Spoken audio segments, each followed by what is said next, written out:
বাহিনীর প্রধানগণের সঙ্গে আলোচনা শেষে বৈষম্য বিরোধী ছাত্র আন্দোলনের নেতারা গত রাতে জানিয়েছেন যে ২৪ ঘন্টার মধ্যে গঠন হতে পারে অন্তর্বর্তীকালীন সরকার। এ নিয়ে সবশেষ জানাতে বঙ্গভবন থেকে সরাসরি যুক্ত হচ্ছেন আজহার লিমন। লিমন, গত রাতেই আমরা জেনেছি যে ২৪ ঘন্টার ভেতরে অন্তর্বর্তীকালীন সরকার গঠন হতে পারে। সে বিষয়ে এ পর্যন্ত কিছু জানতে পেরেছেন কিনা এবং ডক্টর মোহাম্মদ ইউনূস কখন নাগাদ দেশে ফিরবেন সে বিষয়ে কিছু জানা আছে কিনা, কি তথ্য আছে জানাবেন। আমি তো এরই মধ্যে সিদ্ধান্ত হয়ে গেছে, সব পক্ষগুলো এটাই সিদ্ধান্ত নিয়েছেন যে অন্তর্বর্তীকালীন যে সরকারটি নিয়ে আলোচনা হচ্ছে সেখানে প্রধান হিসাবে দায়িত্ব পালন করবেন নোবেল বিজয়ী ডক্টর মোহাম্মদ ইউনূস। উনি এখন পর্যন্ত দেশে এসে পৌঁছাননি।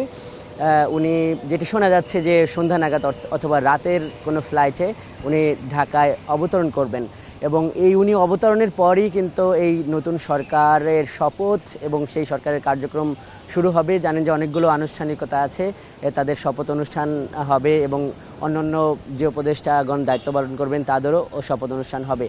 আমি এ ব্যাপারে বঙ্গভবনের সঙ্গে আলোচনা করেছি। তারা বলছেন যে মোটামুটি এই ধরনের শপথ অনুষ্ঠান করার ব্যাপারে তাদের প্রস্তুতি রয়েছে।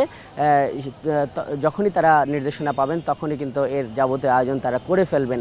জানেন যে গেল রাতে ছাত্ররা বলার পর তারা জানিয়েছিল যে এই ২৪ ঘন্টার মধ্যেই অন্তর্বর্তীকালীন আরেকটি সরকার গঠন হতে পারে।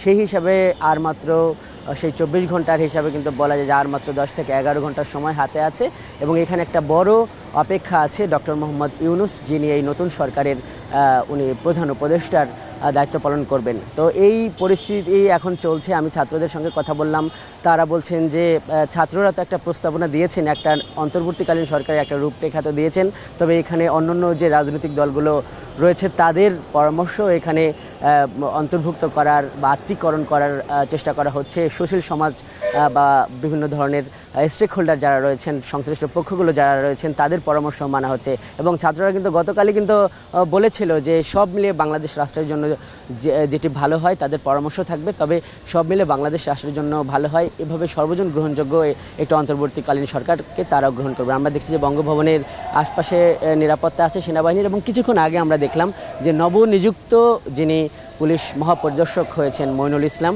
উনি কিছুক্ষণ আগে এখানে ঢুকলেন এবং এই নিয়োগ পাওয়ার পর উনি এই প্রথমবারের মতো কিন্তু রাষ্ট্রপতির সঙ্গে সাক্ষাৎ করলেন বা সৌজন্য সাক্ষাৎ করছেন। তো মিতু, বঙ্গভবন থেকে এখানকার আমার কাছে ছিল এই পরিস্থিতি বা এই সবশেষ। অন্তর্বর্তীকালীন সরকার গঠনের সবশেষ জানাতে আমাদের সঙ্গে যুক্ত হয়েছেন আজহার লিমন। দেখছেন এখন দুপুর।